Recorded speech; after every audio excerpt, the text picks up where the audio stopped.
ഈ മുഖംമൂടിക്കടിയിൽ ഒളിക്കുന്നത് ഒരു ഹീറോ മാത്രമായിരുന്നില്ല, തോറ്റുപോയൊരു കൗമാരക്കാരൻ കൂടിയായിരുന്നു. കളിയാക്കലുകൾ കേട്ട് തലകുനിച്ച കീറിയ പോക്കറ്റുമായി നടന്ന, പ്രണയം പറയാൻ ഭയന്നൊരു സാധാരണക്കാരൻ.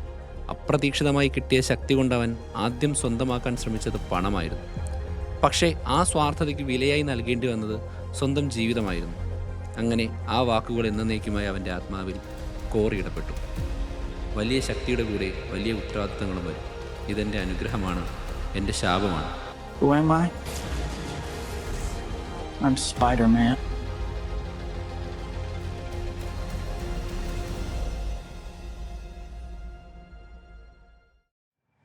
രണ്ടായിരത്തിൻ്റെ തുടക്കം. ഹോളിവുഡിന് സൂപ്പർ ഹീറോ സിനിമകളെന്ന് പറഞ്ഞാൽ അക്കാലത്ത് പുച്ഛമാണ്. ബാറ്റ്മാൻ ആൻഡ് റോബിൻ എന്ന സിനിമ കാരണം ബാറ്റ്മാൻ ഒരു കോമഡി പീസായി മാറിയ സമയം. സൂപ്പർമാൻ ആണെങ്കിൽ പടം തുടങ്ങണോ വേണ്ടയോ എന്നറിയാത്തൊരവസ്ഥയിൽ പെട്ടുകിടക്കുന്നു. അങ്ങനെ ഇരിക്കുമ്പോഴാണ് പെട്ടെന്നതാ ചുവപ്പും നീലയും സൂട്ടിട്ട ഒരു കൗമാരക്കാരൻ ന്യൂയോർക്കിലെ കെട്ടിടങ്ങൾക്കിടയിലൂടെ വെബിൻ്റെ സഹായത്തോടു കൂടി ഊഞ്ഞാലാടി വരുന്നു. മഴയത്ത് തലകീഴായി തൂങ്ങിക്കിടന്ന് തൻ്റെ പ്രണയിനിയെ ഉമ്മ വയ്ക്കുന്നു. ഇത് കണ്ട ലോകം മുഴുവൻ വീണ്ടും സൂപ്പർ ഹീറോകളിൽ വിശ്വസിച്ചു തുടങ്ങി. സ്പൈഡർമാൻ അത് വെറുമൊരു വിജയമായിരുന്നില്ല, അത് ഭയങ്കരമായൊരു ബ്ലോക്ക് ബസ്റ്റർ ആയിരുന്നു. കോമിക് ബുക്ക് സിനിമകൾക്ക് കോടികൾ വാരാനും ഒപ്പം ആളുകളുടെ ഹൃദയത്തിൽ തൊടാനും കഴിയുമെന്ന് തെളിയിച്ച ഒരു കൾച്ചറൽ റവല്യൂഷൻ. പക്ഷേ ഇതാണ് ഇതിലെ ഏറ്റവും വലിയ വിരോധാഭാസം. സ്പൈഡർമാൻ എന്നൊരു കഥാപാത്രം യഥാർത്ഥത്തിൽ ഉണ്ടാകാനേ പാടില്ലായിരുന്നു. അതിൻ്റെ കഥ ഞാൻ പറഞ്ഞുതരാം. 1962 സ്റ്റാൻലി സ്പൈഡർമാൻ എന്ന് പറയുന്ന ഒരു ആശയം മുന്നോട്ട് വെച്ചപ്പോൾ മാർവലിൻ്റെ പബ്ലിഷർ മാർട്ടിൻ ഗുഡ്മാൻ അത് കേട്ടപാടെ തള്ളിക്കളഞ്ഞു. ഒരു ചിലന്തിയെ വെച്ചൊരു ഹീറോയോ അതെങ്ങനെ സാധ്യമാവും? ആളുകൾ പേടിക്കുന്ന ഒരു ജീവിയാണ് ചിലന്തി. പോരാത്തതിന് ഒരു ടീനേജർ ഹീറോ ആയിട്ട് വരികയും ചെയ്യുന്നു. ഒരു സൈഡ് റോൾ അല്ലാതെ മെയിൻ ക്യാരക്ടറായി വരികയും മുഖക്കുരുവും കയ്യിൽ കാശുമില്ലാതെ ആൾക്കാരോട് സംസാരിക്കാൻ മടിയുള്ള ഒരു ഇൻട്രോവർട്ടായ പാവം പയ്യൻ. ഗുഡ്മാൻ പറഞ്ഞു, ഇത് 8 നിലയിൽ പൊട്ടും. പക്ഷേ 60 വർഷങ്ങൾ കഴിഞ്ഞ് ഇപ്പോൾ നോക്കുമ്പോൾ സ്പൈഡർമാൻ എവിടെയാണ് നിൽക്കുന്നത്? മനുഷ്യ ചരിത്രത്തിലെ ഏറ്റവും കൂടുതൽ കൊമേഴ്സ്യലൈസ് ചെയ്യപ്പെട്ട ഒരു കഥാപാത്രമായിട്ടാണ് സ്പൈഡർമാനെ നമുക്ക് കാണാൻ കഴിയുക. ചില വർഷങ്ങളിൽ അന്നത്തെ ഫേമസ് ആയ മിക്കി മൗസിനേക്കാൾ കൂടുതൽ പണമുണ്ടാക്കുന്ന ഒരു ബ്രാൻഡായിട്ടത് മാറിയിരുന്നു. ഇന്നവർ സോണി പിക്ചേഴ്സിൻ്റെ കിരീടത്തിലെ രത്നമാണ്, മാർവലിൻ്റെ ഓമനപുത്രൻ. ഹോളിവുഡിലെ ഏറ്റവും കോംപ്ലക്സ് ആയ കസ്റ്റഡി യുദ്ധത്തിലെ നായകനാണ് സ്പൈഡർമാൻ. അതുകൊണ്ട് ഇന്ന് നമുക്ക് സ്പൈഡർമാൻ്റെ ഈ സങ്കീർണമായ വലയുടെ ഓരോ നൂലും വേർതിരിച്ചെടുക്കാം. മാർവലിൻ്റെ സീരീസിലെ 2 എപ്പിസോഡുകൾ ഞാൻ മുൻപ് ഇട്ടിരുന്നു എന്നുള്ളതുകൊണ്ട് വീഡിയോ ഇപ്പോൾ കാണുന്നവർക്ക് പ്രശ്നമൊന്നുമില്ല. പക്ഷേ നിങ്ങൾക്ക് ആ ഒരു കണ്ടിന്യൂറ്റി കിട്ടണം, ഒരു ഫ്ലോ കിട്ടണമെങ്കിൽ മാർവൽ സീരീസ് 1, മാർവൽ സീരീസ് 2 എന്നിവ കാണുക. മാത്രമല്ല അതിൻ്റെ ഒരു സ്പിൻ ഓഫ് ആയിട്ടാണ് ഇത് ചെയ്യുന്നത്. നമ്മൾ അവഞ്ചേഴ്സ് വരെ ചെയ്തിട്ടുണ്ട്. അതിനുശേഷം പിന്നീടുള്ള എപ്പിസോഡുകളിൽ സ്പൈഡർമാൻ കടന്നു വരുന്നതുകൊണ്ടാണ് നമ്മളിപ്പോൾ സ്പൈഡർമാനെ മാത്രം വെച്ചൊരു എപ്പിസോഡ് ചെയ്യുന്നത്. ഇതൊരു സൂപ്പർ ഹീറോ കഥ മാത്രമല്ല, ഇതൊരു ബിസിനസ് കേസ് സ്റ്റഡിയാണ്. ഒരു ഐഡിയയുടെ മുകളിലുള്ള അധികാരത്തെക്കുറിച്ചും പണത്തെക്കുറിച്ചും ഒരു സാധാരണക്കാരനായ ഹീറോയും അവൻ്റെ ആരാധകരും തമ്മിലുള്ള ഒരിക്കലും തകരാത്ത ബന്ധത്തെക്കുറിച്ചുമുള്ള ഒരു കേസ് സ്റ്റഡി. കഥ തുടങ്ങുന്നത് അമേസിംഗ് ഫാൻറ്റസി എന്ന് പറയുന്ന കോമിക് ബുക്കിലാണ്. 1962 ഓഗസ്റ്റ്. സത്യം പറഞ്ഞാൽ അതായിരുന്നു അതിൻ്റെ അവസാനത്തെ ഇഷ്യൂ. നിർത്താൻ പോകുന്ന ഒരു കോമിക്. അതുകൊണ്ട് തന്നെ തൻ്റെ ബോസിന് ഇഷ്ടമില്ലാത്ത ആ ഒരു ഐഡിയ ഒളിച്ചു കടത്താൻ സ്റ്റാൻലിക്ക് കിട്ടിയ ഏറ്റവും നല്ലൊരു അവസരമായിരുന്നു അത്. ഒപ്പം ചേർന്നത് സ്റ്റീവ് ഡിക്റ്റോ എന്ന് പറയുന്ന ഒരു ആർട്ടിസ്റ്റാണ്. അദ്ദേഹമാണ് അതിനെ വരച്ചെടുക്കുന്നത്. അദ്ദേഹത്തിൻ്റെ വിചിത്രമായ പരുക്കൻ വരകളാണ് ആ കഥയ്ക്കൊരു പ്രത്യേക ഫീല് കൊടുക്കുന്നത്. അന്നത്തെ കാലത്ത് സൂപ്പർമാനും ബാറ്റ്മാനും തോറുമൊക്കെ ദൈവങ്ങളെ പോലെയായിരുന്നു. മുഖക്കുരുവിനെക്കുറിച്ചോ ഹോംവർക്കിനെക്കുറിച്ചോ മാസാവസാനം വീട്ടിലെ ചെലവിനെക്കുറിച്ചോ ഒന്നും അവർക്ക് ചിന്തിക്കേണ്ട കാര്യമില്ല. അപ്പോഴാണ് സ്റ്റാൻലി ചോദിക്കുന്നത്, ഈ സൂപ്പർ ഹീറോയെ നമ്മളെപ്പോലെ ഒരു സാധാരണക്കാരനാക്കിയാൽ എങ്ങനെയിരിക്കും? അതായിരുന്നു പീറ്റർ പാർക്കർ. സ്കൂളിൽ എല്ലാവരും കളിയാക്കുന്ന ഒരു പയ്യൻ.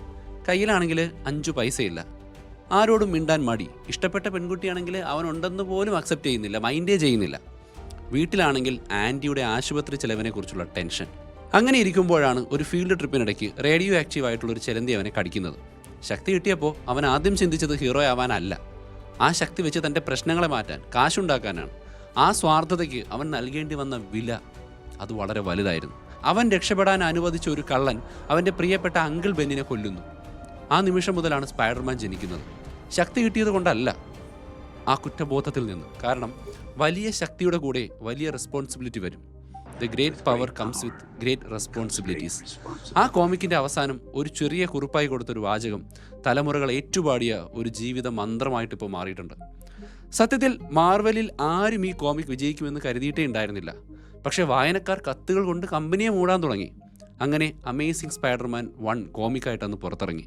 അത് മാർവലിൻ്റെ സ്വന്തം ഫെൻറ്റാസ്റ്റിക് ഫോറിനേക്കാൾ വലിയ ഹിറ്റായി. അങ്ങനെയാണ് ആ റെവല്യൂഷൻ സ്റ്റാർട്ട് ചെയ്യുന്നത്. ഒരു ഇമോഷണൽ പോയിന്റ്. സ്പൈഡർമാൻ സൂപ്പർമാനെ പോലെ നമുക്ക് എത്തിപ്പിടിക്കാൻ പറ്റാത്ത അമാനുഷികനായിട്ടുള്ളൊരു വ്യക്തിയല്ല. അവൻ നമ്മൾക്കിടയിലുള്ള ഒരാളാണ്. കുറച്ച് എക്സ്ട്രാ കഴിവ് അവന് കിട്ടിയെന്നേ ഉള്ളൂ.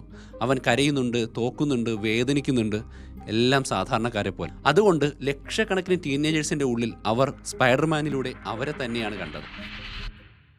60കളുടെ അവസാനമായപ്പോഴേക്കും സ്പൈഡർമാൻ മാർവലിൻ്റെ നമ്പർ 1 ക്യാരക്ടറായി മാറി. Doctor Octopus, Green Goblin, Vulture, അങ്ങനെ അടിപൊളി വില്ലന്മാർ. Mary Jane, Gwen Stacy, J Jonah Jameson, അങ്ങനെ ജീവനുള്ള മറ്റു ക്യാരക്ടേഴ്സ് കൂടെ വന്നു. പോരാത്തതിന് സ്വന്തമായിട്ടൊരു തീം സോങ്. ആ സോങ് ഇതാ ഇങ്ങനെയാണ്.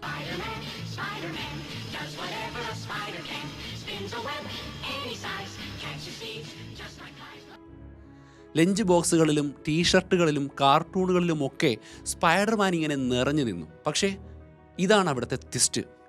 മാർവലിന് അറിയില്ലായിരുന്നു അവരുടെ കയ്യിലിരിക്കുന്നത് ഒരു റിയൽ ട്രഷറാണെന്ന്. അവരെപ്പോഴും ഒരു കോമിക് കമ്പനി മാത്രമല്ലേ. അവരുടെ മുന്നിൽ വലിയ ടെക്നോളജി ഇല്ല, പ്രൊഡക്ഷൻ ഇല്ല, ഇന്നത്തെ പോലെ നമുക്ക് ചിന്തിക്കാൻ കഴിയുന്ന VFX ഇല്ല. സോ കിട്ടുന്ന വിലയ്ക്ക് കഥാപാത്രങ്ങളെ ലൈസൻസിന് കൊടുത്ത് അവർ പണം ഉണ്ടാക്കാൻ ശ്രമിച്ചു. അങ്ങനെയാണ് 70കളിൽ സ്പൈഡർമാൻ്റെ TV റൈറ്റ്സ് CBS ചാനലിന് കിട്ടുന്നത്. പക്ഷേ ആ ലൈവ് ആക്ഷൻ ഷോയ്ക്ക് തീരെ ബജറ്റില്ലായിരുന്നു. ശരിക്കുള്ള വില്ലന്മാരില്ല. ചുമരിൽ കയറുന്നതൊക്കെ കണ്ട ചിരി വരും. സ്റ്റാൻലി തന്നെ അതിനെ കുട്ടിക്കളി എന്നാണ് വിളിച്ചിരുന്നത്, വിഷമത്തോടെ. ഒരു വശത്ത് സ്പൈഡർമാൻ പോപ്പ് കൾച്ചറിൽ കിടക്കുമ്പോൾ മറുവശത്ത് മാർവൽ എന്ന് പറയുന്ന കമ്പനി കടം കയറി മുടിഞ്ഞുകൊണ്ടിരിക്കുകയായിരുന്നു. സിനിമയിൽ നിന്ന് എങ്ങനെ കാശുണ്ടാക്കണമെന്ന് അവർക്കൊരു ഐഡിയ ഉണ്ടായിരുന്നില്ല. അതുകൊണ്ട് അവർ കിട്ടുന്നവർക്കൊക്കെ തന്നെ സിനിമ എടുക്കാനുള്ള അവകാശം ഇങ്ങനെ പൈസ കൊടുത്ത് വിൽക്കാൻ തുടങ്ങി. അങ്ങനെ സ്പൈഡർമാൻ ഹോളിവുഡിൻ്റെ ഇരുണ്ട ഇടനാഴിയിലേക്ക് വീഴുകയായിരുന്നു. 80കളിൽ കാനൻ ഫിലിംസ് എന്നൊരു ചെറിയ ആക്ഷൻ സ്റ്റുഡിയോ സ്പൈഡർമാൻ്റെ റൈറ്റ്സ് വാങ്ങി. പക്ഷേ അവർക്ക് കഥാപാത്രത്തെക്കുറിച്ച് ഒരു ചുക്കും അറിയില്ലായിരുന്നു. അവരുടെ ആദ്യത്തെ സ്ക്രിപ്റ്റിൽ പീറ്റർ പാർക്കർ ഒരു ഭീകരനായിട്ടുള്ള ചിലന്തി മനുഷ്യനായിട്ട് മാറുന്നുണ്ട്. എന്നിട്ട് മറ്റു രാക്ഷസന്മാരോട് കിടന്ന് അടികൂടുകയാണ്. ഇതുകൊണ്ട് സ്റ്റാൻലി ഞെട്ടിപ്പോയി. പിന്നെ കാനൻ ഫിലിംസ് പൊളിഞ്ഞു. റൈറ്റ്സ് നേരെ പോയത് ടെർമിനേറ്റർ 2 ഒക്കെ നിർമ്മിച്ച കാരോൾക്കോ പിക്ചേഴ്സിൻ്റെ കയ്യിലേക്കാണ്. അവർ ആ ദൗത്യം ഏൽപ്പിച്ചത് ജെയിംസ് കാമറൂണിനെയാണ്. അതേ ജെയിംസ് കാമറൂണിന് തന്നെ. കാമറൂൺ എഴുതിയ സ്ക്രിപ്റ്റ് ഭയങ്കരമായിരുന്നു. കൗമാരത്തിലെ ഹോർമോൺ മാറ്റങ്ങളെക്കുറിച്ചുള്ളൊരു ഡാർക്ക് സിനിമ. ശരീരത്തിൽ നിന്ന് വരുന്ന വല, വയലൻസ്. പീറ്റർ പാർക്കറായി സാക്ഷാൽ ലിയനാർഡോ ഡി കാപ്രിയോ. ഒന്ന് ആലോചിച്ച് നോക്കൂ, അത് സംഭവിച്ചിരുന്നെങ്കിൽ ചരിത്രം തന്നെ മാറുമായിരുന്നു. പക്ഷേ കരോൾക്കോയും പൊളിഞ്ഞു, സിനിമ നടന്നില്ല. ഇനിയാണ് ശരിക്കുള്ള കോമഡി. പല സ്റ്റുഡിയോകൾ പല കരാറുകളുടെ പേരിൽ സ്പൈഡർമാൻ്റെ അവകാശവാദം ഞങ്ങളുടേതാണെന്ന് പറഞ്ഞ് രംഗത്ത് വരാൻ തുടങ്ങി. ഒരു സമയത്ത് MGM, ഫോക്സ്, സോണി എല്ലാവരും പറയുന്നു സ്പൈഡർമാൻ തങ്ങൾക്കുള്ളതാണ് എന്ന്. അങ്ങനെ വർഷങ്ങളോളം കേസ് നടന്നു. അതേസമയം മാർവൽ കമ്പനി ഇറ്റ്സെൽഫ് തകരാൻ തുടങ്ങിയിരുന്നു. Comic business കൂപ്പുകുത്തി. 96ൽ മാർവലിനെ പാപ്പരായിട്ട് പ്രഖ്യാപിച്ചു. കയ്യിൽ കാശില്ലാതെ നിന്ന അവർ ജീവൻ നിലനിർത്താൻ വേണ്ടി ഒരു കടുങ്കൈ ചെയ്തു. അവർ സ്പൈഡർമാൻ്റെ സിനിമാ അവകാശം പെർമനൻ്റ് ആയിട്ട് എന്നേക്കുമായി സോണി പിക്ചേഴ്സിന് അങ്ങ് വിറ്റുകൊടുത്തു. വെറും 62 കോടി രൂപ എന്ന് പറയുന്ന ഞെട്ടിക്കുന്ന കണക്കിലാണ് അന്നത് ചെയ്തത്. ഒരു കമ്പാരിസൺ ഞാൻ പറയാം. 2021 ഇറങ്ങിയ സ്പൈഡർമാൻ നോ വേ ഹോം എന്ന് പറയുന്ന സിനിമയില്ലേ, അത് റിലീസായി വെറും 4 മണിക്കൂറത്തെ ഷോ കൊണ്ട് 62 കോടി രൂപ അവർക്ക് ഉണ്ടാക്കാൻ പറ്റും. ആ പൈസയ്ക്കാണ് മാർവൽ അറിയാതെ അവരുടെ കിരീടത്തിലെ രത്നത്തെ എന്നേക്കുമായിട്ട് സോണിക്ക് കൈമാറിയത്. ഇനി സോണിക്ക് സ്പൈഡർമാനെ കിട്ടി. ഈ സ്പൈഡർമാനെ വെച്ച് സോണിക്ക് സിനിമ ഉണ്ടാക്കണം. അങ്ങനെ അവർ ആ ജോലി ഏൽപ്പിച്ചത് സാം റൈമി എന്ന് പറയുന്ന സംവിധായകനെയാണ്. ഒരു ഹൊറർ സിനിമ സംവിധായകനാണെങ്കിലും അദ്ദേഹം ഒരു കട്ട സ്പൈഡർമാൻ ഫാനായിരുന്നു. ടോബി മഗ്വയർ പീറ്റർ പാർക്കറായിട്ട് മാറി. 2022 തിയേറ്ററുകളിലേക്ക് സ്പൈഡർമാൻ വെബിലൂടെ ഊഞ്ഞാലാടിയെത്തി. അതൊരു മാജിക്കായിരുന്നു. CGI സ്വിംഗ് സീനുകൾ വളരെയധികം പ്രശംസ പിടിച്ചു പറ്റി. മഴയത്തെ ആ തലകീഴായിട്ടുള്ള കിസ് സീൻ ചരിത്രത്തിൻ്റെ ഭാഗമായിട്ടുള്ളൊരു മീമായി മാറി. പണം വാരിയത് $825 മില്യൺ. അന്നത്തെ കാലത്ത് ഒരു സൂപ്പർ ഹീറോ സിനിമയ്ക്ക് സത്യത്തിൽ അതൊരു ബ്ലോക്ക് ബസ്റ്റർ റെക്കോർഡായിരുന്നു. സ്പൈഡർമാൻ 2 2004 ഇറങ്ങി. അതും അതിനേക്കാൾ മികച്ചതായിരുന്നു. ഉത്തരവാദിത്വത്തിൻ്റെയും ത്യാഗത്തിൻ്റെയും ഒക്കെ ഒരു മാസ്റ്റർ പീസ്. ഡോക്ടർ ഒക്ടോപ്പസ് എന്ന ട്രാജിക് വില്ലൻ, ജീവിതത്തിൻ്റെ സമ്മർദ്ദം കാരണം ശക്തി നഷ്ടപ്പെടുന്ന പീറ്റർ പാർക്കർ. പലരും ഇന്നും പറയുന്നുണ്ട് എക്കാലത്തെയും മികച്ച സൂപ്പർ ഹീറോ സിനിമ സ്പൈഡർമാൻ 2 2004 പക്ഷേ സ്പൈഡർമാൻ 3 ഉണ്ടല്ലോ, അത് 2007 ഇറങ്ങുമ്പോൾ അത് പരാജയമായിരുന്നു. സോണിയിലെ വലിയ വലിയ കച്ചവട കണ്ണുകളുള്ള ആളുകൾ വെനം എന്ന് പറയുന്ന ഒരു വില്ലനെ സിനിമയിലേക്ക് കുത്തിക്കയറ്റാൻ വേണ്ടി റൈമിയെ നിർബന്ധിച്ചു. അതോടെ സിനിമ ഒരു അവിയൽ കുഴച്ചതുപോലെയായി. വെനം, സാൻഡ്മാൻ, പുതിയ ഗോബ്ലിൻ, പോരാത്തതിന് ഈമോ പീറ്റർ പാർക്കർ ഡാൻസ്. പടം 900 മില്യൺ ഉണ്ടാക്കിയെങ്കിലും റൈമിക്കത് വെറുപ്പായി മാറി. അദ്ദേഹം സ്പൈഡർമാൻ 4 നിന്ന് പിന്മാറി. പക്ഷേ അവർ പ്രതീക്ഷിച്ചത് നടന്നു, വിജയം നേടി. പക്ഷെ പിന്നീട് മുന്നോട്ട് പോകാൻ പറ്റാതെയായി. സോണി പേടിച്ചുപോയി. പെട്ടെന്നൊരു സ്പൈഡർമാൻ ചിത്രം ചെയ്തില്ലെങ്കിൽ റൈറ്റ്സ് കൈവിട്ടു പോകും. കാരണം ഇത്തരം ക്യാരക്ടറുകൾ കൊടുക്കുമ്പോൾ ഒരു റൂളുണ്ട്, ഞാൻ മുമ്പ് പറഞ്ഞ പോലെ. ഒരു നിശ്ചിത സമയത്തിനുള്ളിൽ സിനിമയൊന്നും ചെയ്തില്ല എങ്കിൽ അത് റെസ്പെക്റ്റീവ് ഓണേഴ്സിന് തിരികെ പോകും.